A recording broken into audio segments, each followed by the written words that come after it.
Settled ইস্যুটাকে ওনারা মানে খুব কৌশলে এটাকে কোর্টে ঠেলে দিয়েছেন। এইটা হচ্ছে যে মূল জায়গাটা, এবং এখানে ওনারা এক ধরনের প্রতারণার আশ্রয় নিয়েছেন। এবং রাজনৈতিক দলগুলোর সাথে প্রতারণার থেকেও বড় প্রতারণা হচ্ছে জনগণের সাথে প্রতারণা করা হয়েছে। কারণ জনগণকে আপনি যখন গণভোটের যে প্রস্তাব, জুলাই সনদকে আপনি কি ওয়েতে বাস্তবায়ন করবেন সেটা নিয়ে 6 ধরনের প্রস্তাব ছিল। এর ভেতরে বিএনপির প্রস্তাব ছিল যে পার্লামেন্ট অ্যামেন্ডমেন্ট করে। পার্লামেন্ট অ্যামেন্ডমেন্ট করে কেন হবে না সেটা নিয়ে আমরা দীর্ঘ আলোচনা করেছি। আমরা বলেছি গণপরিষদ লাগবে। এরপর একটা মাঝামাঝি জায়গাতে এসেছি যে পার্লামেন্ট অ্যামেন্ডমেন্টে যেহেতু হবে না, যেহেতু এটা আদালতে চ্যালেঞ্জড হবে, গণপরিষদ করার ব্যাপারে ওনাদেরকে যেহেতু একমত করানো যাচ্ছে না, আমাদের যে মূল জায়গাটা ছিল সেটা হচ্ছে যে একটা কনস্টিটিউয়েন্ট পাওয়ার লাগবে কোন একটা অ্যাসেম্বলির হাতে কিংবা একটা পরিষদের হাতে। সেইটা দেওয়ার একমাত্র বৈধ কিংবা সার্বভৌম অথরিটি হচ্ছে জনগণ। তাহলে জনগণ এটা কিভাবে দিতে পারে? দুইটা ভাবে। একটা হচ্ছে যে গণভোটের মাধ্যমে, আর হচ্ছে সংবিধান পরিষদ কিংবা গণপরিষদের মাধ্যমে, গণপরিষদ নির্বাচনের মাধ্যমে। এটা কিন্তু একটা আলাদা নির্বাচন, কিন্তু খেয়াল করেন দুইটা নির্বাচন হয়েছে কিন্তু একসাথে। আপনি দুইটা ব্যালটে যখন ভোট দিচ্ছেন, এটা কিন্তু দুইটা নির্বাচন। তো তখন গিয়ে এই প্রস্তাবটা বিএনপি প্রথম করে, এবং গণভোটের পক্ষে সবচেয়ে ভালো যুক্তি, অন্যতম ভালো যুক্তি সালাউদ্দিন ভাই দিয়েছেন। ঐক্যমত কমিশনে বিভিন্ন বিভিন্ন বক্তৃতার মধ্যে উনি দিয়েছেন, সেগুলো কিন্তু উনি দিয়েছেন। এবং গণভোটের পক্ষে হ্যাভোট স্বয়ং প্রধানমন্ত্রী অন্তত 2টা জনসভায়, রংপুরে প্রথম, তারপরে আরেকটা জায়গায় কোথায় যেন 2টা জনসভায় উনি হ্যাভোট চেয়েছেন। তাহলে হ্যাভোটটা আপনি কেন চেয়েছিলেন? আপনার সাথে যদি প্রতারণা করা হয়, আপনি কি এত দুর্বল যে প্রতারণা করা হলে আপনি এটা বলতে পারবেন না? এতই দুর্বল আপনি? ইভেন ধরে নিলাম যে তারেক রহমান সাহেবের আসার ক্ষেত্রে একটা সিকিউরিটি রিস্ক ছিল।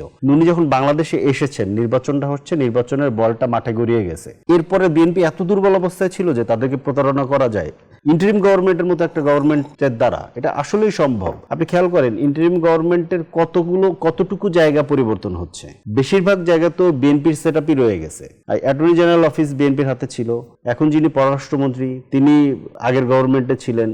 এর বাইরেও অনেক জায়গাতে তাদের লোক ছিল। কিন্তু ফরিদুল হক, আমি আপনাকে ভিন্ন জায়গায় প্রশ্ন রাখতে চাই। আপনাদের কেন মনে হচ্ছে বিএনপি সংস্কারের বিপক্ষে অবস্থান নিয়েছে, কিংবা বিএনপি দলীয় ইশতেহারকে জুলাই সনদের উপরে স্থান দিতে চাচ্ছে? বিএনপি তো এখনো বলছে তারা জুলাই সনদের প্রত্যেকটি শব্দকে ধারণ করে এবং সম্মান করে। না, জুলাই সনদের শব্দকে আপনি ধারণ করেন এবং যদি সম্মান করেন, জুলাই সনদের বৈধতা কোত্থেকে আসতেছে? আমরা 30টা রাজনৈতিক দল মিলে সংসদ ভবনে স্বাক্ষর করলাম, সেটার বৈধতা সব বড় নাকি প্রায় 70% মানুষ, এটার কত কোটি, বোধহয় 6 কোটি কিংবা 5 কোটি মানুষ ভোট দিল, 30টা রাজনৈতিক দলের 30 দুগুণে 60 জনের সিগনেচার বড় নাকি 5 কোটি মানুষের হা ভোট বড়? খেয়াল করেন, জুলাই সনদকে যদি আপনি সত্যিকার অর্থেই সম্মান করেন, তাহলে আপনি জনগণের রায়কে, গণরায়কে সম্মান করবেন। গণরায়কে আপনি পদদলিত করছেন। গণরায় আপনাকে কি দেওয়া হয়েছে? যে আপনি সংবিধান সংস্কার পরিষদে শপথ নেবেন। শপথ নিয়ে আপনি যে জায়গাতে একমত হয়েছেন, যে জুলাই সনদটা আপনি করেছেন, সেই জুলাই সনদটা বাস্তবায়ন করবেন। বাস্তবায়ন করে তারপরে নতুনভাবে বাংলাদেশ পরিচালিত হবে। আপনি শপথই নিলেন না। শপথ